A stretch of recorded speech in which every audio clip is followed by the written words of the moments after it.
اس کو بڑا سیریسلی لیتے ہیں، خاص کر جب کہ خان صاحب جیل میں ہیں، اور ایسے کوئی اقدام نہیں ہونا چاہیے جس میں کوئی کمپرومائز ہو جائے کسی صورت۔ ہمارا صرف ان سے مدعا یہی تھا، کل بھی میں نے سپرنٹینڈنٹ جیل سے ایک ریکویسٹ کی تھی کہ آپ کے ساتھ ایک مسئلہ پہلے سے طے ہو چکا ہے، اور وہ ہے ٹیوزڈے اور تھرسڈے، اور آپ ہمیں جب ملاقات کے لیے دیتے ہیں تو ان کو معلوم ہے کہ ہم ایون وکلا بھی جب جاتے ہیں تو ہمیں میکسیمم 30 منٹس کا ٹائم دیتا ہے، ایسے ہی ہے نا، 30 منٹ سے کبھی زیادہ ٹائم نہیں دیا، اور ابھی ہم بیٹھے ہوئے ہوتے ہیں اور کہتے ہیں کہ جی بس ٹائم پورا ہوگا، اب چلیں پھر فیملی کے ساتھ، تو یہ میکسیمم ٹائم ہے۔ ہم نے ان کو کہا تھا کہ یہ 2 دن، یہ تقریباً 10واں ریٹ پٹیشن ہے جو اس کورٹ میں ڈیسائیڈ ہو گیا ہے۔ ہم صرف یہ چاہ رہے ہیں کہ ملاقات کا سلسلہ جو ان کے ساتھ ہوا ہے وہ سلسلہ ہمارا جاری رہے۔ اب چونکہ حالات بہتر ہے، اس لیے ہمارے پولیٹیکل لیڈرشپ جو ابھی باہر ہے ان کا بھی رائٹ ہے، باقی لوگ ملتے ہیں تو وہ بھی وزیٹیشن کا سپریٹ رائٹ ہے، وکیلوں کا سپریٹ تھا اور جو باقی وزیٹیشن ہے وہ رائٹ سپریٹ ہے۔ اس لیے ہم انسسٹ کر رہے تھے کہ آپ سارے پریکاشنز لے لیں، ہم کسی صورت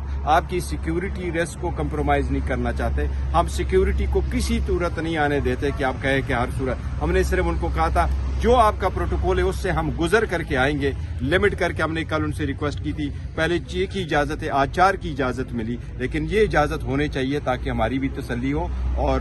اس بات کی بھی تسلی ہو کہ خان صاحب کی طبیعت ٹھیک ہے اور سیکیورٹی رہتی ہے۔ مروت صاحب، آپ لوگوں کی طرف سے جسٹس سردار اعجاز صاحب کی عدالت میں کون سی چیز چلی گئی ہے جو ہے وہ سیریس نظر نہیں آ رہی؟ کل بھی جو سماعت ہوئی اس میں بیرسٹر علی ظفر نہیں پیش ہوئے، وہ یہاں موجود تھے۔ نہیں دیکھیں، وہ بڑی بہت سیریس ایشو ہے اور ہم نے سیریسلی لیا ہے، اور ہماری 80 سیٹ ہے، 78 سیٹ ہے، 67 سیٹ وومن کی ہے اور 11 جو ہے نان مسلم کی۔ پشاور ہائی کورٹ میں کیس پینڈنگ ہے، ہیئرنگ ہو گئی ہے اور جج صاحبان نے فرمایا کہ 1 بجے انشاءاللہ تعالیٰ اس کا ڈیسیجن آ جائے گا۔ کل پریس کانفرنس کی کہ خان صاحب جو کہتے ہیں ان کو وہی